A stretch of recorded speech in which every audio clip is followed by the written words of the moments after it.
Assalamualaikum warahmatullahi wabarakatuh.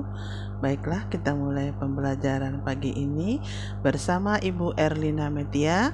Mudah-mudahan kamu dalam keadaan sehat walafiat.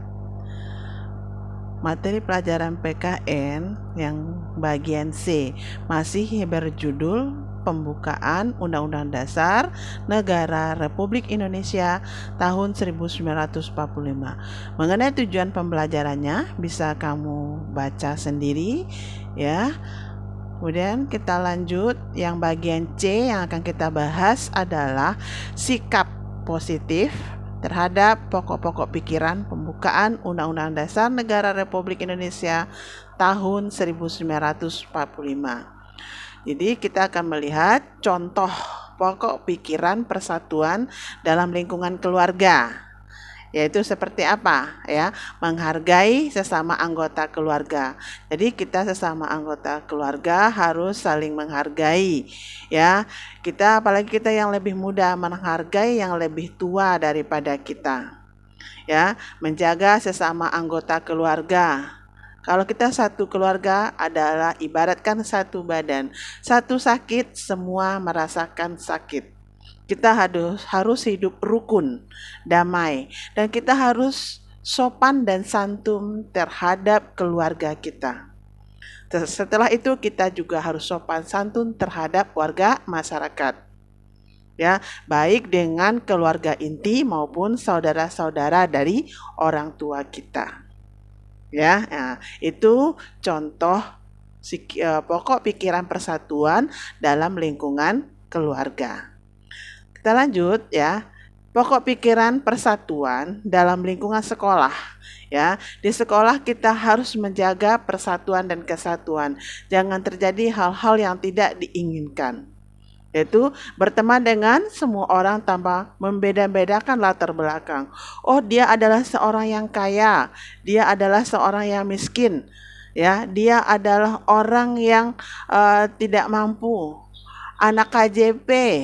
Kita tidak boleh membeda-bedakan dari status sosial seseorang, latar belakang seseorang, dari mana dia berasal. Itu adalah teman kita satu sekolah ya. Serta ikut dan berperan aktif dalam kelompok belajar. Jadi kalau seandainya di dalam kelas nanti dibuat satu kelompok belajar, kita aktif dan tidak membeda-bedakan teman. Apakah dia cantik, apakah dia ganteng, apakah dia jelek, atau setengah jelek, apa bagaimana, kita harus menyamakan semuanya. Ya, setiap siswa mempunyai kedudukan yang sama. Ya, tidak dibeda-bedakan berdasarkan status sosialnya. Ya, sekarang kita lanjut. Ya, kita lanjut. Contoh pokok pikiran keadilan sosial di lingkungan sekolah. Seperti apa? Mentaati peraturan sekolah. Apa peraturan sekolah? Misalnya masuk sekolah tepat waktu. Sekarang kita dalam waktu PJJ. Berarti kita ikut absen tepat waktu. Jangan sudah jam 8 baru absen. Absen setengah 7 sampai jam 7. Jam 7 sudah mulai jam pertama untuk belajar. Ikutin aturannya. Kalau ada tugas, laksanakan tugas. Kalau seandainya sudah mulai pembelajaran, ikutin pembelajaran. Jangan ditinggal tidur. Ya, jadi ada hak, ada kewajiban kita sebagai seseorang siswa. Ya, jadi seperti itu ya. Nah, kita lanjut. Contoh pokok pikiran keadilan sosial dalam lingkungan masyarakat, yaitu menjaga pergaulan dan harmonis dengan tetangga. Kita sesama tetangga. Saudara kita yang paling dekat itu adalah tetangga. Kalau saudara kita dekat hubungan secara lahir, kemudian dia ada di jauh, ya, tempat yang jauh, kalau kita mengalami musibah, yang tahu dulu siapa? Tetangga kita. Jadi tetangga itu adalah saudara yang paling dekat dengan kita. Ya, kita harus menjaga hubungan baik antara keluarga di dalam masyarakat. Ya, kita bertetangga, kita merasakan satu keluarga. Apabila satu merasakan kesulitan, yang lain juga merasakan hal yang sama. Ya, jadi begitu ya. Jadi jangan ya menganggap tetangga itu sebagai musuh. Ya, tetangga itu adalah saudara kita yang paling dekat. Ya. Sekarang kita lihat lagi contoh pokok pikiran keadilan sosial di lingkungan negara. Ya, keadilan adil, tidak berat sebelah. Ada hak, ada kewajiban kita di dalam negara ini. Umpamanya hak kita mendapatkan penerangan listrik. Kewajiban kita apa? Membayar iuran listrik. Ya, seperti peralatan umum. Sekolah kita ini adalah fasilitas umum. Ya, warga SMP Negeri 179 ada haknya semua dan ada kewajibannya di sini. Nah, kita harus menyeimbangkan antara hak dan kewajiban. Ini di dalam kehidupan bernegara. Ya, kalau dalam pajak kita berhak mendapatkan fasilitas hasil dari pajak, pembangunan, fasilitas umum. Ya, membayar kewajiban dari membayar pajak itu adalah kewajiban dari kita. Laksanakan kewajiban kita. Ya, jadi sebagai masyarakat ada keseimbangan antara hak dan kewajiban. Jangan kita hanya meminta hak kita sebagai warga masyarakat, tapi kita juga harus melaksanakan kewajiban kita. Jadi seimbang. Ya. Sekarang kita lihat contoh pokok pikiran kedaulatan rakyat dalam lingkungan keluarga, yaitu yang berdiskusi dan musyawarah untuk menentukan tindakan yang tepat dalam berbagai hal. Umpamanya ya, kita dalam menentukan satu keinginan untuk kebersamaan, acara kebersamaan. Ya, kita lakukan tindakan yang tepat. Ya, kita lakukan mana ini tupoksinya sebagai apa. Ini anak bagusnya sebagai apa. Ini bapak ini melakukan hal apa yang tepat, tugasnya apa yang tepat.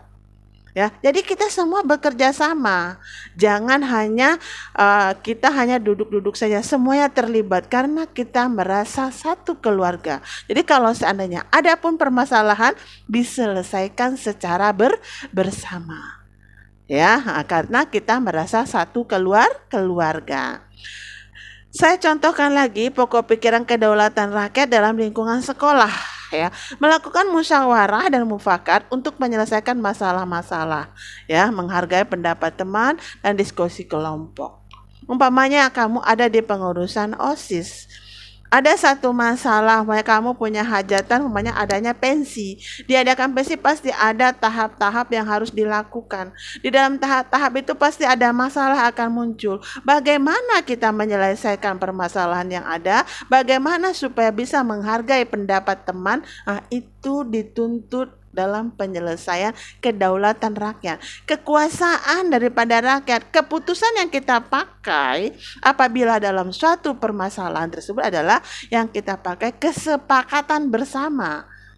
Ya, kesepakatan bersama, bukan memaksakan pendapat kita sendiri. Kalau kita memaksakan pendapat kita sendiri, ya, itu suatu organisasi tidak bisa berjalan dengan lancar. Ego kita hilangkan. Ya, jangan sampai ego kita dahulukan. Itulah yang diutamakan dalam kedaulatan rakyat. Ya, umpamanya di sekolah, ya, tadi ya, umpamanya ada baik di dalam kelas juga seperti itu. Jadi jangan sampai kita mendahulukan ego kita. Saya ini gue loh, jangan sampai seperti itu. Ya. Sekarang kita lanjut contoh pokok pikiran kedaulatan rakyat di lingkungan masyarakat. Nanti tahun 2024 akan diadakan pemilihan umum. Ini akan kamu rasakan bagaimana penyelenggaraan pemilihan umum di sana. Ada haknya di mana? Ada kewajiban. Hak adalah segala sesuatu yang harus kita terima. Kewajiban adalah segala sesuatu yang harus kita laksanakan.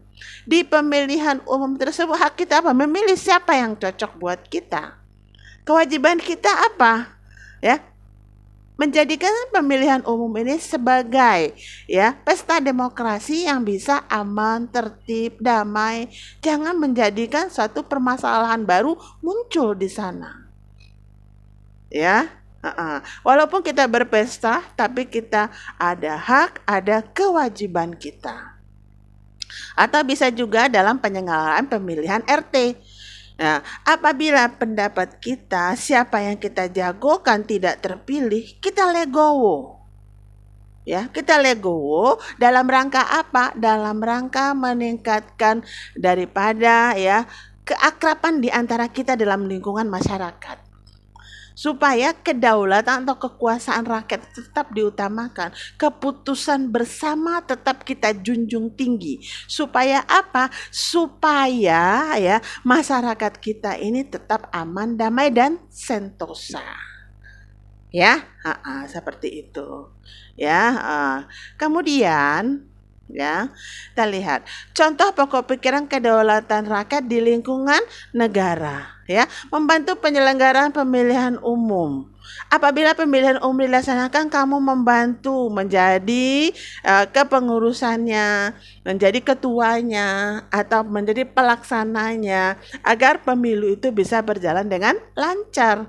Membantu, di sini ada di gambar itu ada seorang ibu-ibu cacat tangannya, bantu bagaimana supaya bisa dia melakukan pemilihan umum, bisa memberikan hak suaranya kepada negara ini secara tepat supaya tidak terjadi hal-hal yang tidak diinginkan.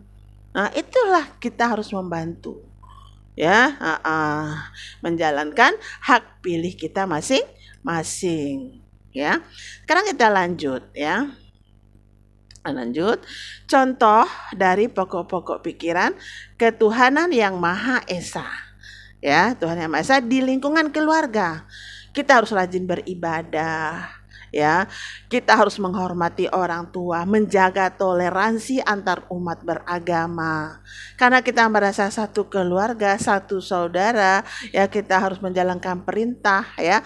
Ya, perintah baik dari orang tua kita, menjalin silaturahmi di antara ya keluarga kita, supaya ya kehidup kita ini ya menjalin silaturahmi itu sangat penting sekali. Supaya apa? Supaya kehidupan kita ini bisa aman dan tentram, ya, damai. Nggak enak loh kalau hidup sendirian, kita paling nggak enak hidup secara bersama-sama, ya. Sekarang kita lanjut, contoh pokok pikiran ketuhanan yang Maha Esa di lingkungan sekolah, ya, menghargai teman sekolah yang berbeda agama. Banyak kelas, ya, dalam kelas kita ada agamanya, ada 2 agama.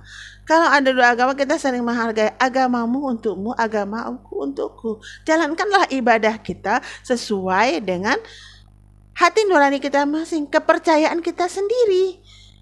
Ya, jangan kita memaksakan satu agama ke orang lain.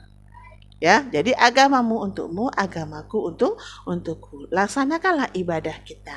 Ya, kemudian contoh pokok pikiran ketuhanan yang Maha Esa di lingkungan masyarakat, menghargai tetangga kita yang berbeda agama.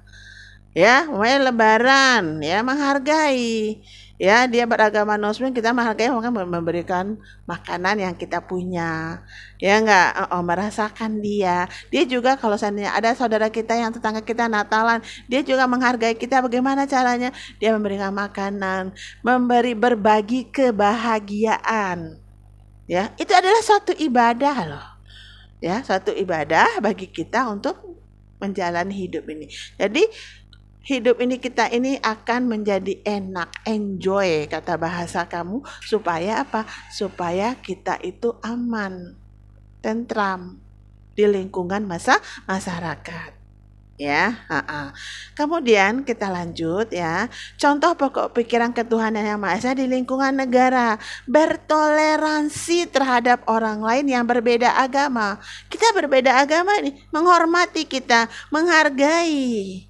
Walaupun kita berbeda-beda, tapi tetap satu. Kan ada dalam semboyan kita, Berbhinneka Tunggal Ika. Memang di Indonesia ini beraneka ragam, tapi kita ini satu, yaitu Indonesia. Ya, jadi kita harus apa? Menjalankan, ya, menghormati, menghargai, walaupun ada yang berbeda-beda dari kita. Perbedaan itulah yang menjadi satu, membuat kita menjadi satu. Ya, seperti itu, ya. Kemudian itulah materi kita, ya. Kalau tugasnya kamu minggu ini adalah nanti kamu kirim melalui voice note, ya, di grup PPKN, ada 3 pertanyaan. ya. Kamu lihat jawabannya di materi Ibu, kemudian setelah itu kamu jawab, kamu kirim melalui voice note ya di grup PPKN kita. Ya, wabillahi taufik wal hidayah. Wassalamualaikum warahmatullahi wabarakatuh.